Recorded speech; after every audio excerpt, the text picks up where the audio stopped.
we're starting to see some pretty good news from Xbox. I wish they kind of would have kept their mouth shut, or Phil kept his mouth shut with, some of the stuff that he was talking about in the interviews. But at the end of the day, there's some good stuff. There's good stuff to be talked about as well. And I feel like, maybe not enough people are talking about, the cool stuff. So I'm really kind of focusing on that. Yeah, some of this stuff could end up being bad. Some of it could end up being, stuff that we honestly didn't really expect.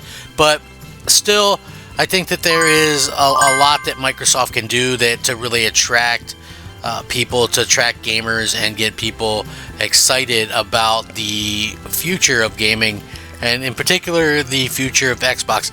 Personally, I hope there is a future for Xbox. That would make me extremely happy, just because I like to see the consoles be successful and the consoles kind of thrive and things like that. So that's my hope anyway. I would love to see that kind of thing happen. And again, it kind of comes down to what Microsoft wants to do, and if they're going to be able to accomplish it. I feel like you have to really understand that Microsoft is a company that's trying to make a bunch of money, and is that going to be something that they continue to do, or are they going to let kind of the gaming division cook on its own? Like, that's going to be a real thing that they have to kind of figure out. But with that being said, I do feel like Microsoft has some things cooking, and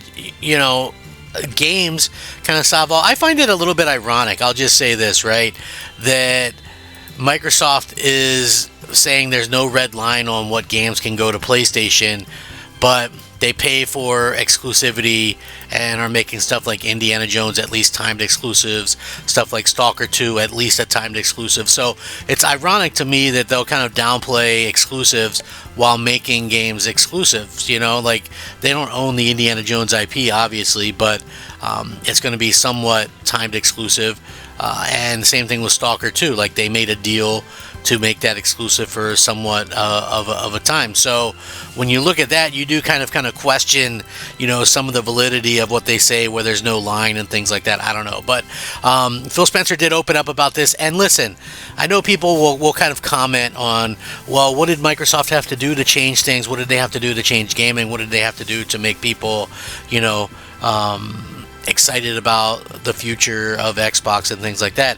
And to be honest with you, it takes great games, not good games, not average games, but great games. And that's exactly sort of what this is about. Like, Phil Spencer's talking about Stalker 2 in particular, which isn't an Xbox owned game, but he says he thinks Stalker 2 could be a Game of the Year contender. Now, I will say that this has been quite a year in for lack of games and it just realistically is to the point where we're kind of questioning the future. Is there going to even be an Xbox? But we'll see what happens in the future with this, and if this is going to be something that Microsoft can kind of push to really be a success. It'd be nice to see them actually be able to do that, but I'm not holding my breath, for numerous reasons. It's crazy to me that this kind of stuff happens. But anyway, less than a week away from Stalker 2 hitting Game Pass, and Microsoft's gaming boss thinks that the open world shooter could be a real Game of the Year contender. Speaking with GameFile, Phil Spencer was asked about the upcoming title and his development troubles over in Ukraine.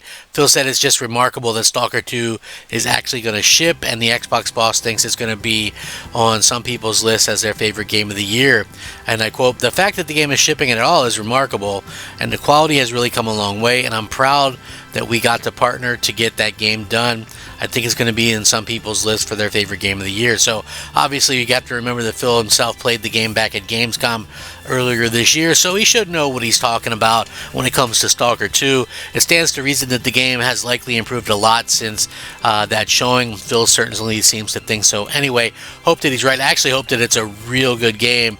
I just don't think that it's going to be like a huge game, right? But again, if this game scores like a 90 plus, then we're gonna have to understand that that it could be a really well received game, and that could draw people to it. Like, see what Microsoft needed to happen, and this could have happened if things had gone the way that they should have, right?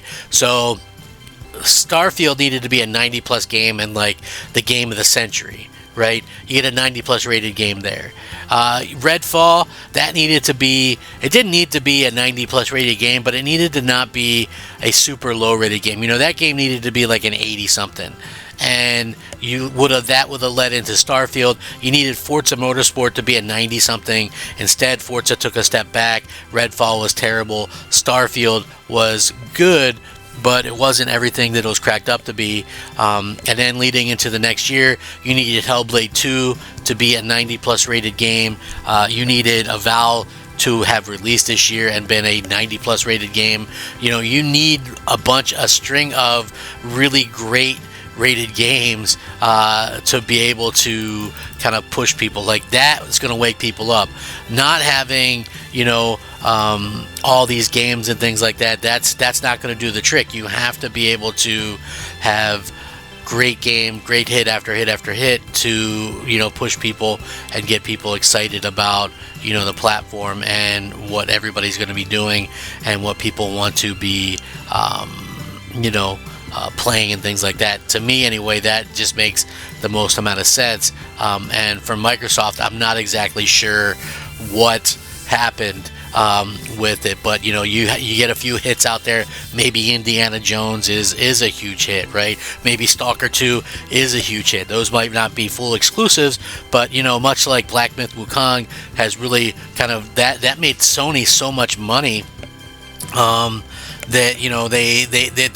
it really offset not having any exclusives. So realistically, it really kind of has a situation where Microsoft could set themselves up for some big things. You have Avowed coming next year. Maybe you have you could have Fable next year. It could be a great year. I mean, some of your games look incredible. It's just really getting them out and having great games, because let me just be honest, right? And I'm an Xbox fan. Some of this stuff just isn't going to move the needle. The South of Midnights, probably the Perfect Darks, and these games aren't really going to move the needle. It's like those aren't going to really push people unless they're eye-opening 90 plus rated games, right? And I know people get tired of going, oh well, those ratings don't matter. It's blah blah blah. It's fixed or whatever the case may be. Listen, the thing about this is that people have to understand that when it comes to video games, sometimes like the huge games come out of nowhere, and that really pushes things into the stratosphere, right? Like, people really think like that. You know what I mean? Look at some of the games like will sell really well when they do well, right? Like, and it kind of speaks for themselves, to be honest with you. So that's the thing that I would like to point out. Like, Microsoft can kind of do the whole comeback thing. They can and they can be relevant in the console space, but it's going to take time, and they really need to kind of make sure that they have great games. That's the first and foremost thing that they need to do. So I would love to see that. Hopefully you guys would too as well. And to be quite clear about it, I just feel like if good games are coming, that could help Xbox in a big way, but they have to really kind of get things pumped up and amped up and get people excited again, because that lack of excitement is really hurting Xbox right now. So we'll see what happens. Anyway, with that being said, what do you guys think? I certainly appreciate you guys rocking out with me. Please like the video, share it out, all that kind of good stuff. It's really important. And again, it really kind of comes down to you guys supporting me, and then that makes me want to make more videos and things like that. So make sure you guys like the video, share it out, subscribe if you haven't already done so. How do you guys feel about the stuff that's going on with Xbox? Are you excited for Stalker 2? Do you think Xbox has a chance here? Let me know. Rack 'em up, fact 'em up, crap gamer 'em up, crap gamer out.